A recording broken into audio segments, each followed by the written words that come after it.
Hello guys, welcome back to our channel Fantasy World. இன்னைக்கு என்ன வீடியோல என்ன பார்க்க போறோம் அப்படின்னா ஐஓஎஸ்சியோட எபிசோட் 8 கான எக்ஸ்பிளனேஷன் தான். போன எபிசோட எண்டிங்ல தான் ஆஷிட்டோக்கு யாருமே பாலே பாஸ் பண்ணிருக்க மாட்டாங்க. ஆஷிட்டோ ரொம்பவே டிப்ரெஷன் ஆயிருப்பான். இப்போவும் அவன் அதே மாதிரி இங்க என்ன நடக்குன்னு சொல்லிட்டு ஒண்ணுமே புரியாம நின்னுகிட்டு இருக்க டைம்ல ஆசிரியர் வந்து அவன் கிட்ட பேசுறான். உனக்கு ஒண்ணு தெரியுமா, எனக்கு இப்பதான் ரொம்ப சந்தோஷமா இருக்குது. நான் இந்த செலக்ஷன்ல நீ விளையாடுறத பார்த்துட்டு நானும் என்ன பண்றேன் இவன் கூட எல்லாம் கம்பேர் பண்றப்ப நான் அவ்வளவா ஒண்ணும் இல்லையோ அப்படின்ற மாதிரி எனக்கு தோணுச்சு. ஆனா இப்பதான் தெரியுது அது ஜஸ்ட் உன்னோட ஒரு ஃப்ளூக் தான்ட்டு. நீ எல்லாம் இங்க ஒன்னும் ஸ்பெஷலே கிடையாது. ஓ ஒருவேளை நீ என் பேரை கூட மறந்துருக்கலாம். நான் வேணா மறுபடியும் இன்ட்ரோடியூஸ் பண்ணிக்கிறேன். என்னோட பேர் வந்துட்டு ஆசிரி அப்படின்னு சொல்றான். ஆஷிட்டோவால அவன் கிட்ட ரிப்ளை கூட எதுவும் பண்ண முடியல. அப்படியே செம்ம ஷாக்கோட அவனை பார்த்து நின்னுகிட்டு இருக்கான். ஆஷிட்டோக்கு ரொம்பவே கோவமா வருது. என்னடா சொன்னா இதுக்கு கண்டிப்பா நீ வருத்தப்படோட அப்படின்னு நினைக்கான். யூமா கிட்ட பால் வருது. அவன் பால ட்ரிப்ளிங் பண்ணிட்டு போய்கிட்டு இருக்கப்ப எல்லாரும் என்னை ஃபாலோ பண்ணி வாங்கடா அப்படின்னு சொல்லிட்டு ஒரு இன்ஸ்ட்ரக்ஷன் கொடுத்துட்டே தான் போறான். இந்த கேம் கண்டிப்பா இந்த மாதிரி முடியவே கூடாது அப்படின்னு சொல்லிட்டு ஆஷிட்டோ வேமா ஓட ஆரம்பிக்கிறான். யூமா பால எனக்கு பாஸ் பண்ற அப்படின்னு சொல்லிட்டு ஆஷிட்டோ கேட்க நீ எங்களுக்கு தேவையில்லை ஆஷிட்டோ, எங்க வழியில வராத ஒதுங்கிடு அப்படின்னு சொல்லிடுறான். அண்ட் நம்ம கிட்ட வேற லெவல் பிளேயர் ஒருத்தர் இருக்கிறான் அப்படின்னு சொல்லிட்டு நோசுமி சொல்ல அந்த கைடோ அந்த ஒரு சின்ன பொண்ணுமே வந்துட்டு அது யூமா தான் அப்படின்னு சொல்றா. யூமாவும் பால சூப்பரா கொண்டு போய்கிட்டு இருக்கான். ஆனா ஹானா ஒண்ணுமே புரியல. எதுக்கு இவன் தப்பான ரூட்ல போய்கிட்டு இருக்கான், தப்பான வழியில போய்கிட்டு இருக்கானே அப்படின்னு சொல்றா. இல்ல அவன் கரெக்டா தான் விளையாடுறான், அவன் அவனோட ஸ்ட்ராட்டஜி யூஸ் பண்றான் அப்படின்னு சொல்லிட்டு நோசுமி சொல்றாரு. அப்பதான் குரடா வேணும்னே அந்த பக்கம் வந்து ஒரு டிஃபெண்டர் அவன் கூட கூட்டி வரதுக்கு தான். ஆப்போனன்ட் டீமோட ஒரு டிஃபெண்டர் அவன் கிட்ட வந்ததுனால இப்ப இன்னொரு பக்கம் ஃப்ரீ ஆயிருது. அவன் பின்னாடி இன்னொரு பிளேயருக்கு கிக் பண்ணிடுறான். கிக் பண்ணும்போதே குரடா அப்படின்னு சொல்லிட்டு தான் கிக் பண்ணிருக்கான். எனக்கு புரிஞ்சு போச்சு நான் இப்ப அந்த பால கிராஸ் கோட்ல குரடாக்கு கிக் பண்ணணும் அதான சொல்லிட்டு அவனும் ரெடி ஆகுறான். அப்பன்னு பார்த்து குறுக்கால திடீர்னு டோகசி உள்ள புந்துறான். இவன் எதுக்கு எப்ப ஓடி வரான்னு சொல்லிட்டு யூமாக்கே புரியல. அப்பதான் அவனுக்கு ஞாபகம் வருது, ஆமா நான் ஒரு இன்ஸ்ட்ரக்ஷன் சொன்னேனோ அதை இவனுமே ஃபாலோ பண்ண ஆரம்பிச்சிட்டானா, ச்சே இவன் கூட என் பேச்ச கேட்க ஆரம்பிச்சிட்டானே அப்படின்னு சொல்லிட்டு பால டோகசிட்ட கூட அப்படின்னு இன்னொரு இன்ஸ்ட்ரக்ஷனே கொடுத்துறான். அந்த இன்னொரு பிளேயருமே குரடாக்கு பாஸ் பண்ற பால் அப்படியே டோகசிக்கு பாஸ் பண்ணிடுறான். டோகசி வேற லெவல்ல ஒரு கோலை வாங்கிட்டு போயிடுறான். யூமா ஜூனியர் ஸ்கூல்ல இருக்கும்போது ரொம்பவே ஒரு எக்ஸ்ட்ராடினரியான பிளேயர். இதுக்கு முன்னாடி என்னதான் ஆஷிட்டோ கோல் போட்டிருந்தாலுமே அதுக்கான ஒரு வழியை கிரியேட் பண்ணி கொடுத்தது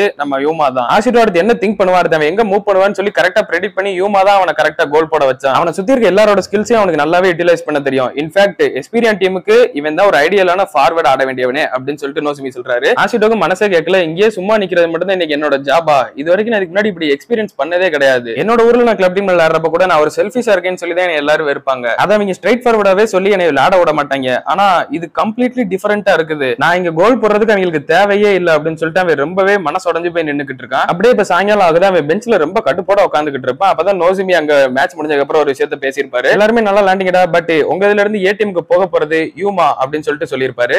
நான் இங்க ஒரு வேஸ்டா தான் இருக்கேன், நான் இப்ப என்ன பண்றது, எனக்கு என்னதான் பிரச்சனை அப்படின்னு சொல்லிட்டு ஒண்ணுமே புரியாம ஆஷிட்டோ அவன் மேலே செம்ம கடுப்புல இருக்கான். அப்ப அந்த இடத்துல ஒருத்தர் வந்துட்டு ஆஷிட்டோ அப்படின்னு சொல்லிட்டு கூப்பிடுறாங்க. யாரடான்னு சொல்லி பார்த்தா இதுக்கு முன்னாடி நடந்த ட்ரை அவுட்ஸ்ல ஆஷிட்டோவை செம்மையா கடுப்பேத்திருப்பான் இல்லையா ஆக்கட்சு, அவன் தான். என்னடா செலக்ஷன் அப்ப பார்த்தது இப்பதான் பாக்குறேன், நீ கூட இங்க செலக்ட் ஆயிட்ட போலயே, நீங்க லேண்டுகிட்டு இருந்ததை நாங்க கொஞ்சம் சீனியர்ஸ் அப்புறம் ஃபோக்கடால உட்காந்து செகண்ட் ஃப்ளோர்ல இருந்து பாத்துக்கிட்டு தான் இருந்தோம், உனக்கு இப்ப என்ன வேணும் அப்படின்னு சொல்லிட்டு ஆஷிட்டோ செம்ம கடுப்போட கேட்கறான். நீ செலக்ஷன் வந்ததுல இருந்து இப்போ கொஞ்சம் கூட மாறவே இல்ல. சீரியஸாவே எனக்கு எல்லாம் புரியல, உனையெல்லாம் எப்படி அசைன் பண்ணாங்க, உன்னோட ஸ்கில்ஸும் ரொம்ப கம்மியா இருக்குது, உன்னோட டீம்மேட்ஸே உன்னை ரொம்ப இக்னோர் பண்றாங்க. சரி ஏதோ நடந்து போச்சு, உன்னை தெரியாம எடுத்து தொலைஞ்சிட்டாங்க, இன்னும் 3 வருஷம் எப்படியோ ஒரு மூலையில நின்று பாலை ஏத்திட்டு கிளம்பு அப்படின்னு சொல்லிட்டு போறான். இல்ல நீ என்னை தப்பா நினைச்சுக்கிட்டு இருக்க, இது என்னோட ஃபர்ஸ்ட் டே தான், நான் கண்டிப்பா என்னோட கேமை இம்ப்ரூவ் பண்ணுவேன் அப்படின்னு ஆஷிட்டோ சொல்றான். உன்னோட பேரண்ட்ஸுமே சரியான முட்டாளா தான் இருக்காங்க, உன்ன மாதிரி டேலண்டே இல்லாத ஒரு பையனுக்கு போய் இவ்வளவு பணத்தை வேஸ்ட் பண்றாங்க பாரு, இதெல்லாம் டோட்டலாவே வேஸ்ட் தான் அப்படின்ற மாதிரி ஆக்கட்சு சொல்றான். ஆஷிட்டோமே செம்ம கோவத்துல இதை பத்தி பேசாத, இதுக்கப்புறம் என்னோட ஃபேமிலியை பத்தி நீ பேசவே கூடாது, அவங்களுக்கு இதுக்கு எந்த வித சம்பந்தமுமே இல்ல, அவங்க இதுல எதுவுமே பண்ணல அப்படின்னு சொல்லிட்டு சொல்றான். இல்ல அவங்க தான் எல்லாமே பண்ணிக்கிட்டு இருக்காங்க, அவங்க தான் உனக்கு ஃபீஸும் பே பண்ணிக்கிட்டு இருக்காங்க அப்படின்னு சொல்லிட்டு அவன் போறான். ஆஷிட்டோமே என்ன பண்றதுன்னு தெரியாம அப்படியே அங்க இருந்து எந்திரிச்சு ஓடி அங்க கோச்சஸ் எல்லாம் நின்று பேசிக்கிட்டு இருக்காங்க. அங்க அவங்க ரூம்ல போய் இவன் போய் நிக்கிறான். நான் எங்க இருந்து ஸ்டார்ட் பண்ணணும்னு சொல்லி சொல்லுங்க, உங்களுக்கு தெரியும் நான் எதுல வீக்கா இருக்கேன்னு சொல்லிட்டு,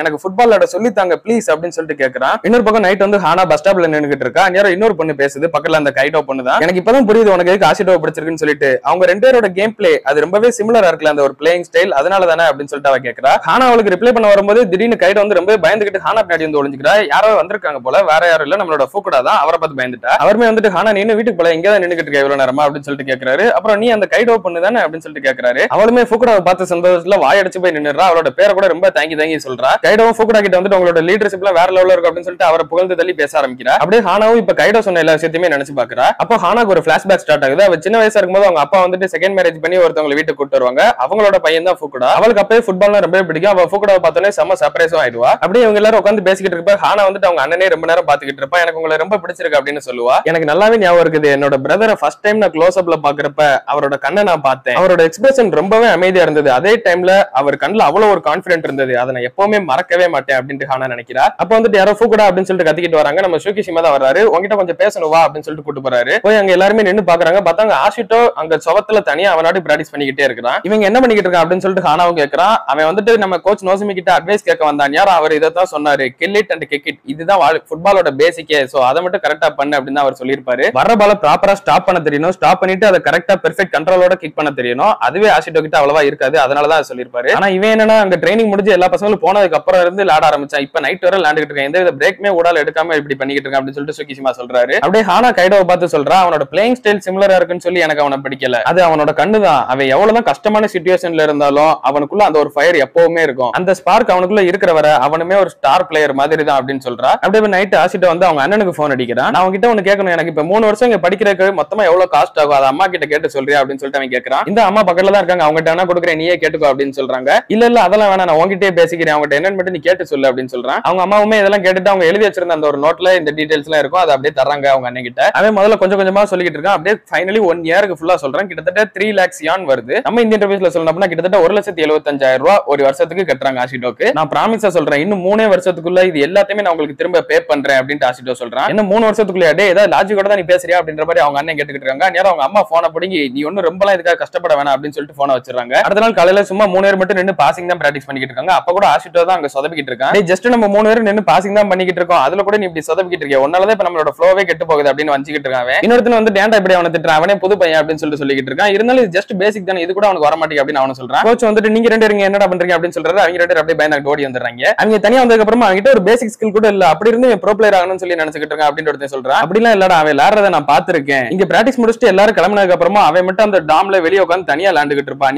நான் நிறைய வாட்டி பாத்திருக்கேன் அங்க இருக்கும்போது. அவன் தனியா ரொம்பவே பிராக்டிஸ் பண்ணிக்கிட்டு தான் இருக்கான் அப்படின்னு சொல்லிட்டு என்னோட சொல்றான். அப்படியே இன்னைக்கு நைட்டும் ஆகுது. ஆஷிட்டோ வந்து அதே மாதிரி தனியா சவுத்துல இருந்து பிராக்டிஸ் பண்ணிக்கிட்டு தான் இருக்கான். அவனால இன்னுமே அதை ப்ராப்பரா பண்ணவே முடியல. என்னடா இது என்னால இன்னும் பண்ணவே முடியல, கிட்டத்தட்ட 1 வாரமா பண்ணிக்கிட்டு இருக்கேன், எந்த வித இம்ப்ரூவ்மெண்ட்டுமே இல்லை அப்படின்னு சொல்லிட்டு அவன் செம்ம டயர்ட் ஆயிடுறான். இருந்தாலும் நான் இதை கிவ் அப் பண்ணவே கூடாது, நான் இதுல கண்டிப்பா மாஸ்டர் பண்ணி ஆகணும் அப்படின்னு சொல்லி ஒரு பக்கம் ஃபயரா கத்திக்கிட்டு இருக்கிறான். அந்நியரங்க டாச்சிபானா ஓட்டமோ 2 பேருமே வர்றாங்க. தம்பி இந்த குவாலிட்டி ஓவர் குவான்டிட்டி இந்த டைலாக்ல நீ கேட்டிருக்கியா? நீ தனியா இருந்து பிராக்டிஸ் பண்றதோட நம்ம 3 பேர் சேர்ந்து பிராக்டிஸ் பண்ணா உன்னால இன்னுமே சீக்கிரமா கத்துக்க முடியும், வா நம்ம சேர்ந்து பிராக்டிஸ் பண்ணுவோம் அப்படின்னு சொல்றாங்க. ஆனாலும் நீங்க இருக்கிற எனக்காக வந்து இப்படி பிராக்டிஸ் பண்ணணும் அப்படின்னு சொல்லிட்டு ஆஷிட்டோ கேட்கறான். தம்பி இது உனக்காகலாம் இல்ல, எங்களோட பேசிக் ஸ்கில் எவ்வளவு இருக்குன்னு சொல்லிட்டு நாங்களே எங்களை ரிவ்யூ பண்ணிக்கிறதுக்கு தான், நாங்க உன்னோட பெஸ்டா இருக்கும்னு சொல்லி நீங்களை பார்த்து தெரிஞ்சுக்க வேணாம் அப்படின்னு சொல்லிட்டு ஓட்டாம சொல்றான். இன்னும் கொஞ்ச நாள்ல பாருங்கடா நான் உங்க எல்லாரோட பெஸ்டா மாறி காட்டுறேன் அப்படின்னு சொல்லிட்டு ஆஷிட்டோ சொல்லிட்டு இருக்கான். இதெல்லாம் மேல உட்காந்து டோகோஷி வேடிக்கை பார்த்துக்கிட்டு தான் இருக்கிறான். அடுத்த நாள் காலையில பார்த்தா ஆஷிட்டோக்கு கால் கையெல்லாம் அப்படியே உதறிக்கிட்டு இருக்குது. அவனால சரியா மூவ் பண்ண கூட முடியல. அவங்க கோச்சுமே திட்டுறாரு, என்னை மன்னிச்சிருங்க கோச் ஐயா அப்படின்ற மாதிரி ஆஷிட்டோ ரொம்ப டயர்டா இருந்து சொல்லிட்டு இருக்கான். யாரோ சுகிஷிமாவே வந்துட்டு யாரோ ரொம்ப நேரம் அதிகமா பிராக்டிஸ் பண்ற மாதிரி தெரியுது அப்படின்னு சொல்றாரு. எக்ஸ்ட்ரா பிராக்டிஸ் பண்றது நம்மளோட ட்ரைனிங் செக்ஷனை எந்த விதத்திலும் கெடுக்காம இருக்கணும் அப்படின்னு சொல்லிட்டு நோசுமியுமே சொல்றாரு. ஆஷிட்டோமே சொல்றான், எனக்கு ரெகுலர் ட்ரைனிங் கண்டிப்பா பத்தாது, நான் கண்டிப்பா எக்ஸ்ட்ரா டைம் எடுத்து பண்ணி ஆகணும், அப்பதான் இவங்களுக்கு எனக்கு இருக்கக்கூடிய அந்த ஒரு கேப்பை என்னால ஃபில் பண்ணவே முடியும், இல்ல அப்படின்னா அந்த கேப் இன்னுமே அதிகமாகிட்டு தான் போகும் அப்படின்னு ஆஷிட்டோ சொல்றான். இன்னைக்கு எனக்கு காலையில ஒரு இன்ஃபர்மேஷன் வந்து டோம்ல டெய்லி நைட் ஒருத்தன் வந்து பிராக்டிஸ் பண்ணிக்கிட்டே இருக்கானா, ஒருத்தன் மட்டும் கிடையாது, ஒரு 3 பேர் இருக்காங்களா, அது எவன் மட்டும் தெரியல,